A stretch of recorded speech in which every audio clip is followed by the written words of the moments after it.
대통령 오늘 방일 2일차 맞았습니다. 방일 첫날이었던 어제는 한일 정상회담 열렸고요. 양 정상 내외의 만찬이 연이어 있었고요. 그렇죠. 자, 방일 첫날의 이모저모부터 한일 정상회담의 내용 분석해보고 일본 여론은 지금 어떤지 현지 분위기 듣겠습니다. 호사카 유지 세종대 교수 오늘 나오셨습니다. 어서 오십시오, 교수님. 안녕하십니까. 일단 회담 내용 말고 외적인 부분부터 좀 짚어볼게요. 네. 공항 도착할 때 의전부터 시작해서 저녁 만찬까지 전체적인 분위기 어떻게 보셨어요? 예, 일단 그 양천상관 그 양극 관계 전부 간의 관계로 보면 일본 쪽에서 상당히 대접을 해줬다. 그렇게 볼 수가 있습니다. 예. 사실 일본에서는 그 국빈 방문이라는 말은 쓰지 않았습니다. 예. 국빈 방문은 아니었죠, 이번에. 네네. 예. 그 실무적 방문이라는 수준인데 그러나 일본 자위대가 나와가지고 그 의식을 잘 해줬고요. 여러 면에서 국빈 방문에 준하는 그러한 대접을 해주었다. 그런 식으로 볼 수가 있습니다. 무슨 오모테나시? 오모테나시 대접을 잘한다라는 뜻인데요. 예. 그리고 이자에 걸쳐서 그 속식을 만찬을 했지 않습니까? 네네. 이런 것도 상당히 이례적인 것이고. 저는 그 질문 드리려고 그랬어요. 예. 근데 보통은 이런 방문을 하면 정상이 방문하면 관저라든지 예. 공관 같은 데서 일행들 다 초대해서 뭐 건배도 하고 네네. 이런 모습을 우리가 봐왔는데 이번에는 외부 식당에서 첫 번째 식사는 스키야키 예. 먹고 스키야키 식당 소고기 전골 그리고 두 번째는 오므라이스. 예, 오므라이스. 원래 이렇게 식당으로 외부 식당으로 그거는 가고 사실 그래요? 처음이라고 할 수가 있습니다.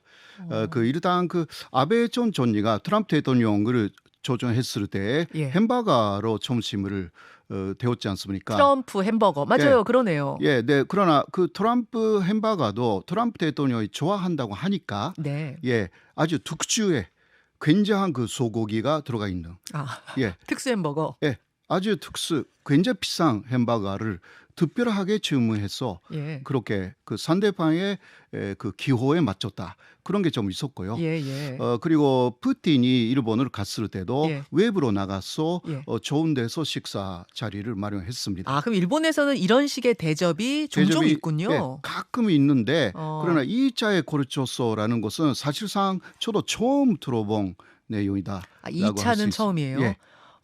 그 생각해보니까 오바마 대통령 갔을 때는 스시 식당 가서 네, 이렇게 맞습니다. 외부 식당에 가서 대접하는 경우가 예. 있고 예. 그것이 오히려 그러면 대접을 해주는 거군요. 더. 예. 왜냐하면 그렇게 하기 위해서는 그 상당한 그 세큐리티 문제가 있지 않습니까? 시큐리티 안전, 예. 보안.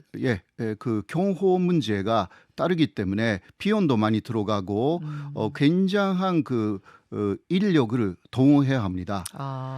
그러기 위해서 예를 들면 그 오므라이스를 먹은 그 이자 집에서는 며칠간 영업을 하지 않았다고 합니다. 영업을 며칠 안 했어요? 예. 그렇게 해서 준비를 했다고 합니다. 혹시라도 누가 들어와서 뭐 거기다가 예, 폭탄이라도 그러니까 심어놓을 수 있으니까. 그 모든 준비를 했다라는 것을 그 일본에서 뉴스가 떴습니다. 자, 그럼 지금 호사카 유지 교수님 말씀 들어보니 대접 면에서는 네. 극진한 대접이었던 거 맞다. 예. 그 말씀. 자, 그럼 한일 정상회담 내용으로 들어가 보겠습니다.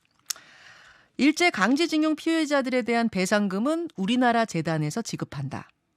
일본 기업이 혹시나 참여 의사를 이번에 밝히지 않을까 기대를 했었는데 없었습니다. 대신에 한일 정상 간 셔틀 외교 복원, 그리고 반도체 소재 부품 장비, 이른바 소부장이라고 하죠. 소부장 수출 규제 해제, 그리고 한일 군사정보 협정이죠. 지소미아 복원, 그리고 한일 청년들을 위한 재단 설치하기로 우리 전경련과 일본 게이단렌이 합의. 요 정도입니다. 네, 맞습니다. 자, 요 성과를 호사카 유지 교수는 어떻게 보세요? 예, 먼저 그 공동 성명을 내지 않았지 않습니까? 공동 성명. 예, 그것은 그 기자회견은 했지만 기자회견의 내용을 봐도 서로 다른 부분이 굉장히 많이 눈에 띄었습니다. 그렇기 때문에 맞출 수가 없었다. 가장 중요한 부분은 역시 과거사 문제에 대한 인식이죠. 윤석열 대통령 김대중 어부지 선언을 상당히 간절을 했지만 아까도 좀 말씀하셨지만 일본은 그거 아니라 전체적인 일본 내각의 입장을 계승한다. 전체적으로 계승한다는 표현을 썼어요. 전체적으로. 그리고 거기에 더 서명되어 있지 않는 하나가 있는데요. 그것은 전체적인 일본 자민당 내각의 입장은 일제 간점기는 합법이었다 이것입니다. 이런 것도 다 숨어 있는 내용입니다. 지금 일본의 사실 지금까지도 원칙적인 입장은 식민 지배는 불법이 아니다. 네, 강제 동원은 없었다. 네, 65년에 청구권 협정으로 모든 배상 문제는 해소됐다. 네, 2018년 한국 대법원 판결은 국제법 위반이다. 네. 이게 지금 일본의 공식 입장이죠, 사실. 공식 입장이자 사실 그 굳어져 있는 굳어져 있는. 그러니까 그 국제적인 합의라든가 국제적인 관계라는 것은 유연하게 해야 되지만 일본은 과거에 그 가기 결정이라는 거 해가지고요 내각에서 막 금회의에서 결정한 내용을 그대로 계속 지킵니다. 그러니까 상당히 유연성이 없는 것이 특히 일본 자민당 내각, 이 자민당 내각이 거의 55년 이후 뭐 4년 빼고 다 자민당 내각이기 그렇죠. 때문에 그 앞에서 결정한 것을 거역할 수가 없는 그러한 구도가 만들어져 있어가지고요. 우리가 볼 때 그리고 국제사회에서 볼 때 상대방에 맞추지 않습니다. 우리에게 맞춰라. 라고 오기 우리에게 때문에 맞춰라. 그러니까 자민당 쪽에서 이게 그 일본의 스타일이자 일본의 단점이라고도 할 수가 있어요. 그러면 물컵의 반을 우리가 대승적으로 먼저 채웠으니 일본이 성의 있게 반을 채울 거다라는 게 우리 외교부 장관이나 국민들의 기대였는데 교수님 보시기엔 얼마나 채운 겁니까? 그래서 그거는 일본 쪽에서 결정한 만큼만 그러니까 한국에서 원하니까 해준다가 아닙니다. 물론 한국에서 원하고 있는 부분이 있지만 그래도 일본은 이거밖에 못한다. 혹은 이거는 할 수 있다. 그거는 해주는 것뿐입니다. 근데 이게 지금 채우기는 채운 건가 싶은 게 성과라고 내놓은 것들 뭐 지소미아 복원이라든지 소부장 규제 해제라든지 한일 청년재단이라든지 이런 건 우리만 좋은 게 아니라 어떤 것은 일본한테 더 좋은 거고요. 예를 들면 그냥 그냥 보통 반반이에요. 처음 나온 이야기로서는 전용 기금이잖아요. 근데 그것도 일본으로 가는 한국 유학생에 대해서 장학금을 지원하겠다. 일본에서 한국에 오는 그런 사람에 대한 장학금 지원이라는 이야기는 전혀 없었거든요. 처음. 설마 그것도 들어가겠죠? 모르겠어요. 처음은 그러니까 그거는요. 뭐 일제 간점기부터 다 있었습니다. 한국 사람을 일본에 데려가서 몇 년 있으면 일본을 좋아하게 된다.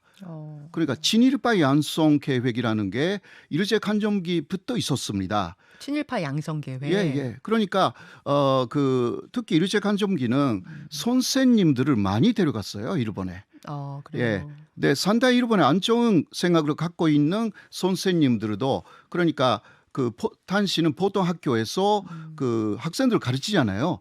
그런 선생님들도 일본에 가면 선진화되어 있는 그 일본 그리고 예의 바른 일본인들을 만나면 바뀐다. 원래 뭐 일본뿐 아니라 어디든지 유학 갔다 오면 그 나라에 대한 우호적인 감정이 생기는 건 당연하죠. 그러니까 이것도 상호 간에 그러니까 일본에서 이쪽에 오는 사람들에게 대해서도 많이 지원한다. 이런 식으로 바뀌어야 된다. 또 정확하게 그러한 내용이 나와야 된다. 50% 50%로. 그렇게 저는 생각해요. 알겠습니다. 심지어 좀 말로라도 시원하게 사죄, 반성 이런 표현을 써주기를 우리는 기대를 했어요. 뭐 국민의힘 의원들과 인터뷰를 해도 그런 이야기들을 했습니다. 그런데 기시다 총리는 사죄 반성이란 말을 쓰지 않은 거. 이게 계속 이제 마음에 걸리는 건데 교수님 설명 들어보니 이것은 상당히 뭐라고 해요? 앞에서부터의 내각의 입장을 확 뒤집을 수 없다 보니 전체적으로 개선한 두리뭉술하게 표현한다. 그러니까 그래도 이쪽에서 아마도 많이 요청했기 때문에 1998년 한일 공동 선언 이 말을 넣었어요. 그러니까 1998년 그러니까 윤석열 대통령의 역시 이 부분의 시작은 김대중 오부치 선언이었기 때문에 그 연도는 정확하게 말해줬어요. 그러나 1998년 한일 공동선언 이거를 김대중 오부치 선언인데 딱 그렇게 표현은 안 했고 한일 공동선언 98년 비롯다요. 요거 정도는 우리가 강하게 요구해서 넣은 거라고 들어갔다. 예. 요거 정도 넣어야 된다라고 예. 엄청 했을 거다. 그러나 1998년이라는 게 이번에 들어간 것이고요. 3월 6일에 그 이쪽에서 해결 제거를 발표하여서 즉각 키시다 총리가 일본 국회에서 말했을 때는 네. 한일 공동 선언만 이야기를 했습니다. 그러니까 두루뭉실하게 무슨 말인지 모르는 거죠. 두루뭉실하게. 예. 아니 그러니까 사죄라든가 반성이라는 것은 뭐 저도 그렇게 전혀 기대하지 않았습니다. 사실 절대 나오지 않는다라고 저는 생각하고 있었고요. 예. 이걸 쭉 돌아가는 걸 지금 보면은 일본은 언사 하나하나에서 엄청 자기들 입장을 생각하면서 신중하게 자존심 세우면서 접근하고 있다. 저는 그 느낌이 들거든요. 예. 외교적 자존심. 근데 우리는 일본 신문과의 인터뷰에서 우리 대법원 판결을 모순이 있다라고 표현하기도 하고 일본 기업 대신 우리 기업이 배상하도록 하기도 하고 근데 꼬인 매듭 풀기 위한 대승적 대국적인 결단을 우리가 한 거라고 치면 일본이 뭐 중승적 중국적 결단이라도 해야 되는 거 아닙니까? 우리가 그러니까요. 손을 내밀었으면 자기들도 손을 내밀어야 되는 그러니까 거 이런 아니에요? 이야기예요. 이쪽에서는 그 상대방 일본의 입장에 서서 네. 하면 안 되는 이야기도 많이 했습니다. 사실 법적으로 삼권 분립에 위배되는 이야기도 많이 나왔거든요. 네, 그러나 뭐 대승적으로 본다라고 하면 일본의 입장에 서서 예. 해줬다. 예. 그렇게 할 수가 있으니까. 매듭 좀 풀어 보려고. 예. 그러나 일본은 그런 거 절대 하지 않습니다. 한국의 입장에 서서 하는 것이 아니라 예를 들면 사죄 반성 이런 말을 하면 예. 앞으로 한국에서 또 또? 요구가 강하게 나올 것이다. 예. 한 번 쓰면 계속 쓰라고 할 거다. 예. 그런 식으로 생각하는 거죠. 그렇게 생각해요. 그러니까 위안부 문제도 더 고일 것이고 더 꼬일 간제지원 문제도 더 고일 것이고. 아니 왜 더 꼬여요? 지금 매듭 이렇게 풀고 가는데 왜 더 꼬인다고 생각해요? 사죄 반성 아닙니다. 쓰면?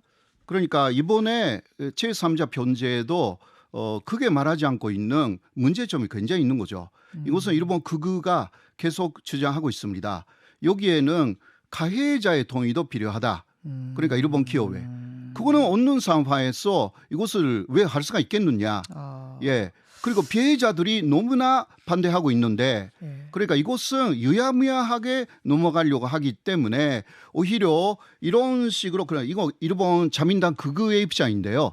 계속 나오거든요. 요새 제3자 변제라는 것 자체가 결국은 배상이라는 것을 인정하는 거 아니냐. 제3자 변제도 인정 못한다는 게 예. 그런 베이스예요. 예, 베이스 있습니다. 하나도 그러니까 강제징용이라는 것 자체가 없었다는 게 베이스다 예. 보니까 제3자 변제든 제4자 변제든 변제라는 것 자체 인정 그런 거 못한다. 왜 해주냐. 무시만 하면 되는 거 아니냐. 그러면 교수님 예. 지금 우리가 볼 때는 꼬인 매듭을 푸는데 한일 관계 꼬인 매듭 푸는데 우리 손톱만 빠지고 우리 눈만 빠진 것 같거든요. 예, 일본 그게 맞습니다. 근데 일본 여론은 그러면 그거 인정은 해요? 그러니까 일본은 한국만 노력한 그러니까 건 인정해요? 일본은 윤석열 대통령의 그 결단을 상당히 환영하고 있고요. 일본 여론은? 예, 일본 여론은 그렇고요. 우리가 대승적 결단했다는 건 인정은 합니까? 인정합니다. 상당히 용기 있는 지도자다. 왜냐하면 근내적인 반대를 무릅쓰고 예. 한일 관계 개선에 나섰다. 거기에 키시다 내각도 호응해줘야 한다. 그런 여론도 있어요. 있어요. 그럼 호응해주면 되는데 왜? 해주면 되는데 못 돼요. 왜냐하면 극우파들이 일본 자민당 내에서도 네. 그 4분의 1에서 3분의 1은 아직 자리 잡고 있습니다. 극우파가 예. 그 정당 안에 많군요. 예, 그래서 굉장히 그 많습니다. 눈치를 보는 거고. 그러니까 백년 전도에 초개파적인 극우파들이 일본의 존엄과 극익을 만드는 모임이라는 예. 것을 만들어 가지고 예. 그 대표가 아까 갔던 제3자 변제도 문제가 있다. 그러고 예. 있으니까. 그리고 왜 오므라이스 먹으러 가느냐? 그것도 뭐라 그래요? 예. 그런 것도 오므라이스 먹는 시간이 있다면 예. 독도 문제라든가 한일 소녀상 위안부. 예. 거기 서울에 있는 소녀상 재고 문제라든가 이런 거 이야기해야 되는 거 아니냐? 그렇게 얘기를 해요? 예. 오므라이스 먹으러 갈 시간에 독도 얘기해라? 예. 그리고 그 소녀상 사실 이번에 오므라이스 먹으러 가면서 독도 이야기 했을 가능성도 제기되고 있잖아요. 지금 보도는 나오고 있죠. 나오고 있잖아요. 비공개 석상에서 왜냐하면 얘기했다는. 아까 조금 이야기를 하지 않았지만 왜 이자를 했냐? 바로 그러한 극우들의 요구가 있었기 때문이라고 저는 보고 있어요. 그런 얘기하기 위한 예. 자리. 예, 그러니까 다 빠지고 두 사람으로만 한 거예요. 무슨 말인지 아시죠? 아, 예. 예, 다 빠졌죠. 다 빠지고 실무진. 부인도 빠지고 왜 부인 빠질 필요가 있습니까? 예, 이거는 아주 내밀하게 기시다가 윤석열 대통령에게 확인하는 이거 어떻게 할 거냐. 손유산 문제. 예. 2015년에 이거 이명 합의한 거 아니냐. 그때 내가 참여했다. 기시다는 그런 식의 이야기를 했을 가능성이 그때 외무상을 충분히 했으니까. 있거든요. 알겠습니다. 예. 그거 우리가 좀 더 봐야겠네요. 예, 무슨 예. 이야기 오갔는지. 여기까지 일단 설명 듣죠. 호사카 유지 교수님 고맙습니다. 네, 고맙습니다. 김현정의 뉴스쇼는 시청자 여러분의 참여를 기다립니다. 구독과 좋아요, 댓글 잊지 않으셨죠? 알림 설정을 해두시면 평일 아침 7시 20분 실시간 라이브도 참여하실 수 있습니다.